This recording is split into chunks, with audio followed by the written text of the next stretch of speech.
va.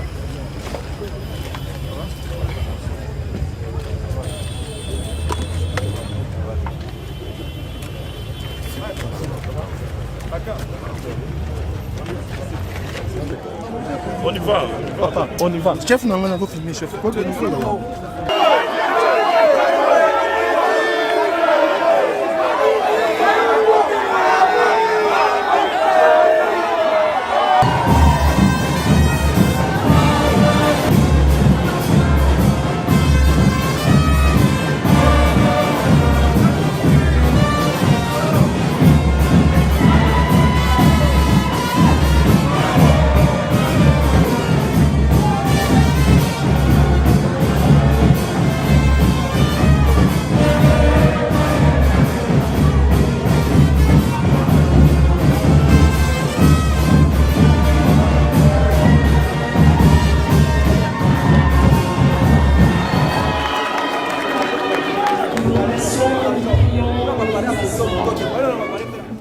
Déclaration commune. Lubumbashi, le 14 avril 2023. Nous, signataires de la présente déclaration, animés par la volonté de sauvegarder l'unité et la souveraineté de notre nation et bâtir un état de droit fondé sur une véritable démocratie dans le respect de nos diversités. Considérant l'injustice, l'impunité, le népotisme et le tribalisme devenus un mode de gestion par excellence du pouvoir politique actuel. Considérant la dégradation dramatique de la situation sécuritaire, économique, sociale et politique du pays, causée essentiellement par le déficit chronique de leadership et de gouvernance des animateurs des institutions en place. Attendu que l'insécurité généralisée règne sur l'ensemble du territoire national et que les violences et les tueries dans le Grand Kivu et l'Ituri, qui s'étendent maintenant sur les autres parties du pays, notamment dans le Haut-Katanga, le Maïdombe, le Kwilu et les parties est de Kinshasa, procèdent principalement de la défaillance de l'État et de la volonté de certains pays voisins de déstabiliser notre pays pour piller les ressources naturelles de la République démocratique du Congo en cherchant à la balkaniser à leur profit. Considérant d'une part la volonté affichée et inacceptable du pouvoir politique en place de violer constamment la Constitution et les lois du pays, et d'autre part, d'instrumentaliser les institutions exécutives, parlementaires, judiciaires, fiscales et policières en vue d'écarter des candidats déclarés ou non à l'élection présidentielle, notamment par des propositions de loi discriminatoires, de limiter leurs déplacements à l'intérieur et à l'extérieur du pays, ou de les priver des moyens de financement de leur campagne. Convaincus que la révision de la loi électorale, ainsi que la désignation des membres de la Commission électorale indépendante, CENI, et de la Cour constitutionnelle, se sont déroulées en violation flagrante de la Constitution, des lois et règlements en vigueur. Convaincu que le processus d'identification et d'enrôlement des électeurs en cours est un fiasco qui ne peut nullement conduire aux élections transparentes, impartiales et apaisées. Convaincu que le niveau de corruption et de détournement des fonds publics par les acteurs politiques a atteint des proportions inquiétantes et endémiques. Considérant le train de vie scandaleux des institutions et des hommes politiques, le pillage systématique des ressources naturelles, l'exploitation frauduleuse des richesses du pays par une poignée d'individus et la détérioration du cadre macroéconomique, qui se manifeste notamment par l'accumulation des arriérés de salaire, la dépréciation accélérée du franc congolais par rapport aux devises étrangères et la flambée des prix, particulièrement des produits de base, avec comme conséquence la misère croissante de la majorité de la population. Relevant que les institutions actuelles sont incapables de répondre efficacement aux défis sécuritaires, politiques, économiques et sociaux qui plombent le développement socio-économique du pays. Réaffirmant que seules les institutions et les dirigeants légitimes et compétents issus des élections crédibles peuvent mobiliser la population et les partenaires du pays pour assurer son intégrité territoriale, bâtir un état de droit où les Congolais pourront vivre en paix et instaurer la bonne gouvernance. De ce qui précède, nous déclarons solennellement notre attachement sans faille à la Constitution et aux lois du pays, ainsi qu'à leur application stricte et par conséquent. Nous nous opposons catégoriquement à tout projet de révision constitutionnelle à quelques mois des élections.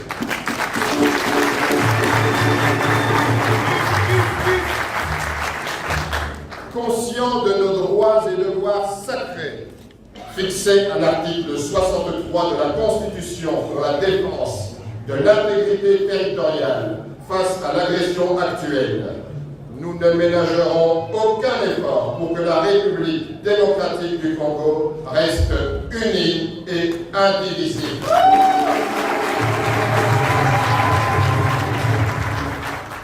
Ainsi, nous exigeons 1. La désignation consensuelle des animateurs des organes de la CENI. 2. La révision de la loi électorale. 3. La recomposition de la Cour constitutionnelle. 4. La fin de l'instrumentalisation des institutions politiques, judiciaires et fiscales contre les candidats présidents. 5.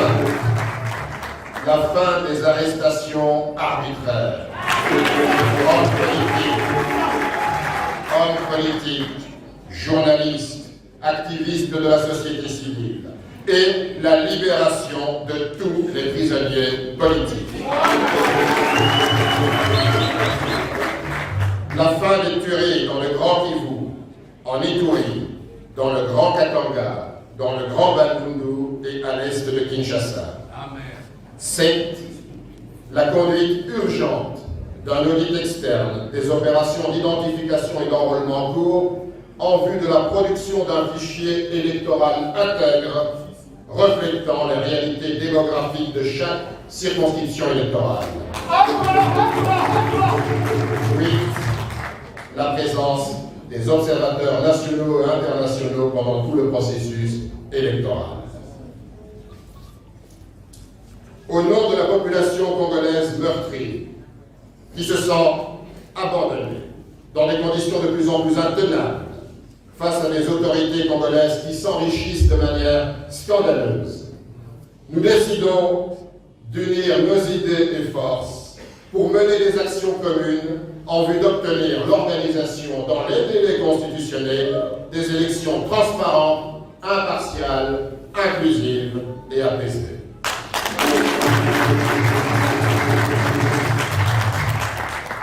Nous appelons la population congolaise à résister, à exercer une vigilance citoyenne et à ne plus assister impuissante à la déliquescence de la République et au pillage de ses ressources.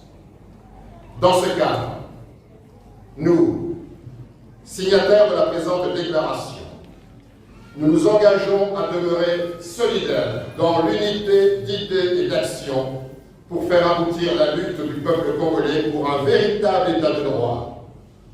Et demandons à toutes les Congolaises et à tous les Congolais, qu'ils soient au pays ou dans la diaspora, à toutes les forces politiques acquises au changement, ainsi qu'à la société civile, à se mobiliser afin de prendre le destin de notre pays en main.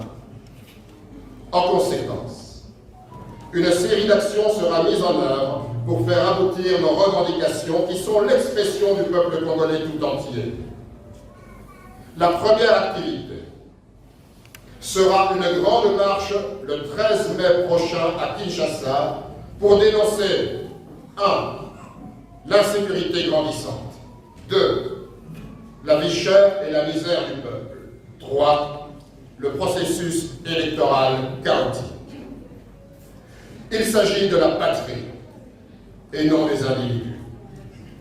Que vive la République démocratique du Congo forte, unie et indivisible. Les signataires, Martin Fayulu Madidi, président de l'ECD, Moïse Katumbi Chaboué, président de Ensemble, Augustin Matata Pogno, président de LGT, Denis Sessaga Ipungu, président de Envol.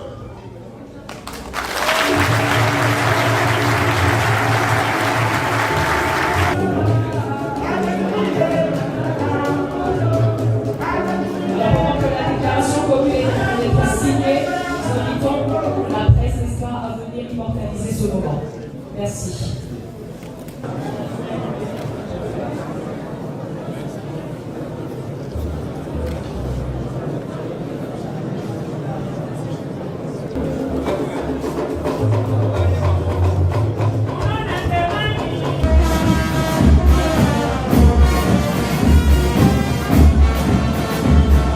Un regroupement des politiciens pour la meilleure cause du peuple, l'Église sera toujours derrière.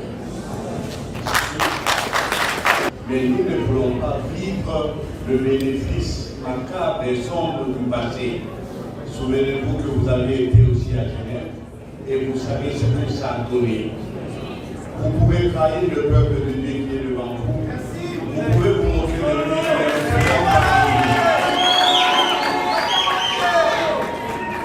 Craignez Dieu. Le peuple que vous allez gérer, c'est lui qui l'a créé. Ce peuple ne vous appartient pas, il appartient à Dieu. L'archevêque a totalement raison. Le pays est au bord de la vie. Les Congolais souffrent. À l'Est, il n'y a pas de vie. Et même ici, il n'y a pas de vie.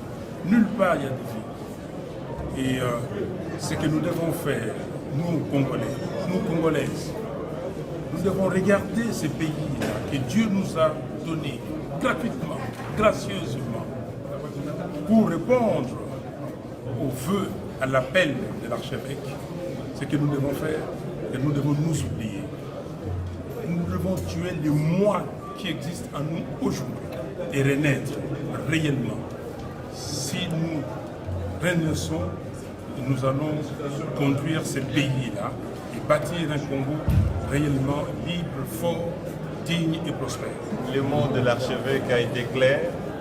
C'est un souhait ardent de sa part, mais aussi un souhait ardent de l'ensemble de la population congolaise que la signature de ces documents par les 4 personnalités ne puisse pas conduire à une mésaventure, mais plutôt ça puisse conduire à la sauvegarde des intérêts de l'ensemble de la population. Donc, pour moi, c'est une interpellation qui s'adresse à l'ensemble des signataires de ces documents pour que cet engagement que nous avons pris solennellement devant le peuple congolais à travers cette représentation minimale dans cette salle, que cette signature soit porteuse d'espoir et qu'elle soit aussi la matérialisation d'une conviction noble et patriotique.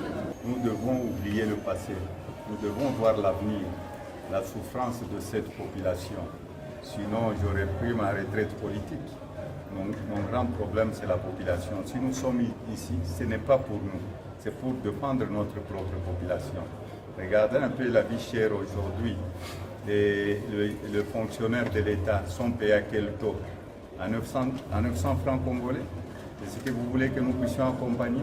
Et quoi nous voulons accompagner l'avenir pour un Congo meilleur de demain? D'abord, nous sommes optimistes et pensons que nous avons une seule loi qui s'impose aussi bien à la majorité à qui on n'a pas vendu ce pays, ceux de l'Union sacrée, et la seule loi qui s'impose également à la population.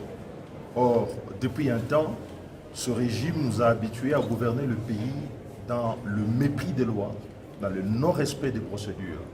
Or, ces lois sont garantes de notre cohésion nationale, de la concorde intérieure, et si nous la voulons, nous devons nous montrer à la mesure de ce que la Constitution nous donne, c'est-à-dire défendre le pays, article 63, mais aussi article 64, assurer la défense de la Constitution. Aujourd'hui, les lois de la République et la Constitution n'ont pas été respectées, et c'est à ce titre que nous avons lancé l'appel pour cette marche à laquelle nous invitons tous les Congolais de tous les horizons à prendre part pour exiger et obtenir, parce que ce qui va dans le droit de la population doit être respecté. Nous allons obtenir ces élections dans les délais et conformément à la loi et à la Constitution de la République. Merci.